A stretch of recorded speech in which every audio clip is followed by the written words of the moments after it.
Hi, it's Peter here from the Time Retriever with our monthly newsletter. This month I want to talk about a case study with a client that I worked with last week, and we were looking at overhauling his marketing, and he was starting from the beginning. The first step he was looking at was identifying his ideal customer. Now, this client sells a software product to medium-sized businesses, and it's based around the numbers of licenses that he sells into that site and how many people use it. So in this process, he went through the characteristics of what his ideal customer is like. What type of business they are, how many licenses they would have, who he's going to be liaising with, who's the decision maker, and another number of other criteria. He then determined the key characteristics based on the business type. What actual types of businesses? He listed what they were. What the range of license numbers that he would be selling to those businesses. So whether it be 10 to 20 licenses into a business, not 50 to 100, not 1 to 5, but he's specified in that 10 to 20 range. He also determined that the type of, or the role and position in the business that he needed to talk to, and it was generally the owner or an operations manager, and a couple of other criteria that fitted as well. Now, these criteria were developed around his business's ability to support that size company properly. And when he went through his list of customers and matched up all his current customers with those profiles, he came up with 6 current clients that fitted the profile. So what that means now is he can now build a list of specific names of businesses that fit that criteria that he can go and directly market to. Now that makes your marketing a lot cheaper and generally far more successful. One of the things in the process that we found, he printed out his list of clients based on how much revenue they generated over the past 12 months.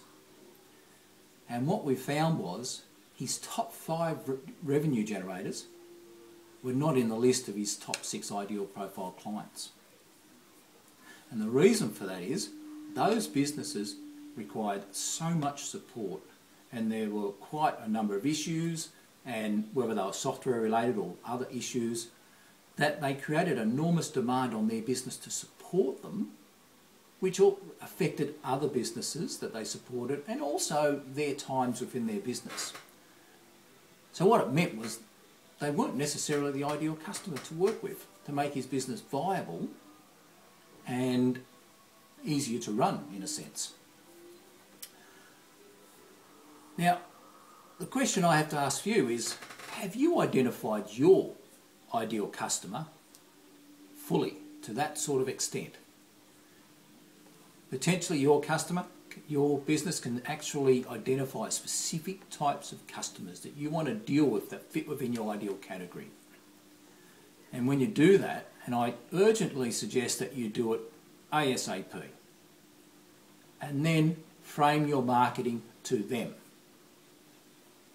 Your marketing will be cheaper, your results will be far better, and if there's other businesses on the fringe that are potentially reasonably good clients, they'll see your marketing anyway, and they could come on board. But be prepared to say to a business, no, we really don't look to work with your size business or type of business because it doesn't fit our criteria, and pass them on to someone else. Don't be afraid to do that. Don't be afraid to say that your number 1 revenue generator is not your ideal client. Now, one of the things that we've got coming available shortly is the Time Retriever Academy. The